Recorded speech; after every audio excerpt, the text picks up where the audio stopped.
Hey, I have, grumpy and morning face together combined. I'm, a little angsty and frustrated, and I want to talk about it.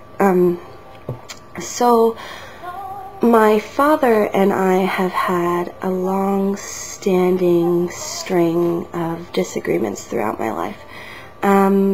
Well before I ever came out as queer to him, I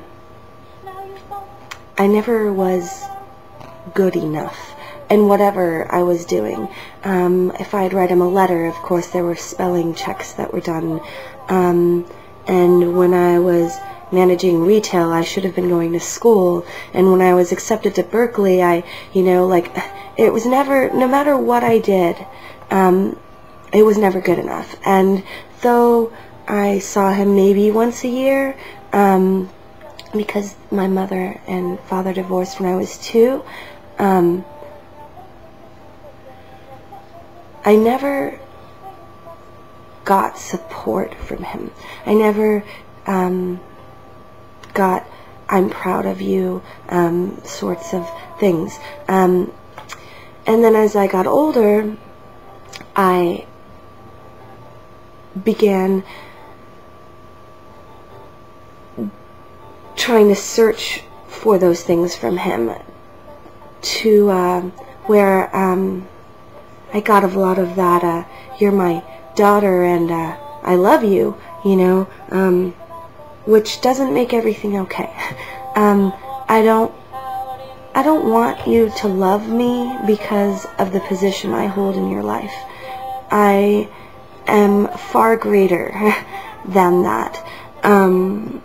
I get emails and cards on occasion, and they're always signed Pat, Chris, and Dad. We love you. I have never once, ever, spoken to, seen, or interacted with Pat or Chris, ever. How can they love me? Because I'm your daughter? Because they certainly don't support me. You don't support me.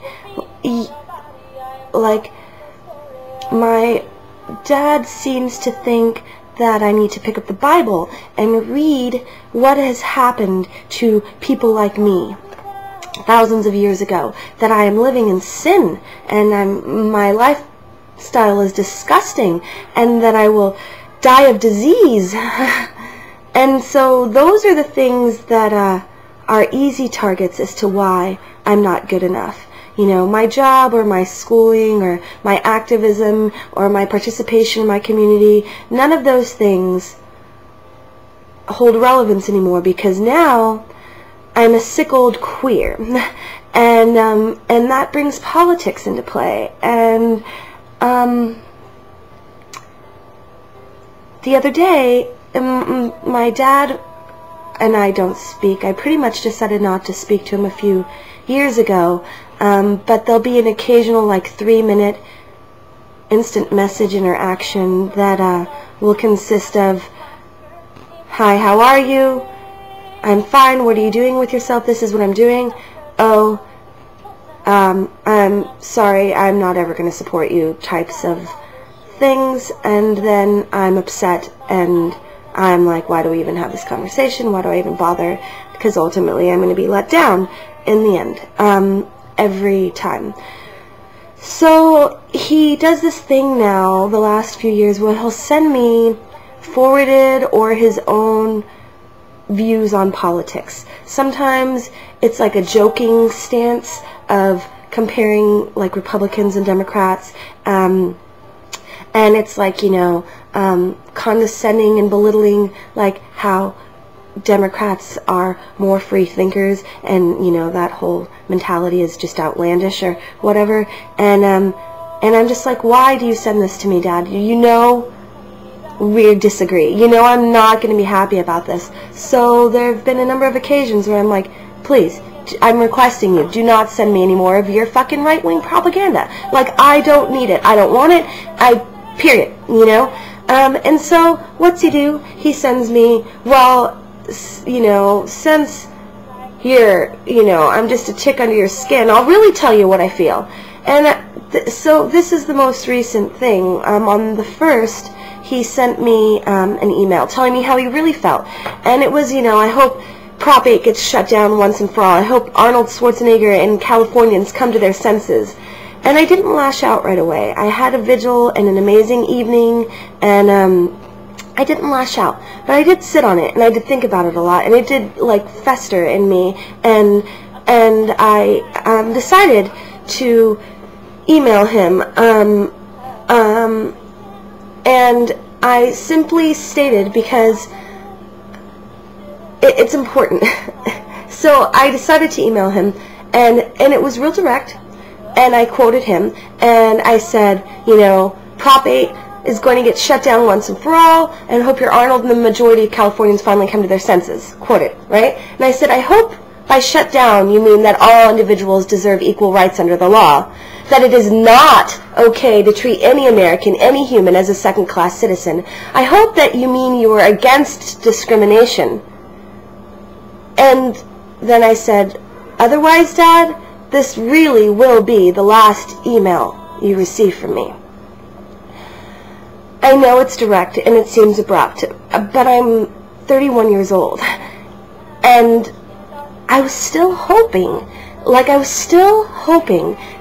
when it came down to the nitty-gritty, that he would support my person, my being. And this is the nitty-gritty for me. This is like, how can he, as a father, feel like it's okay for the majority of society to treat me differently, to treat me less than?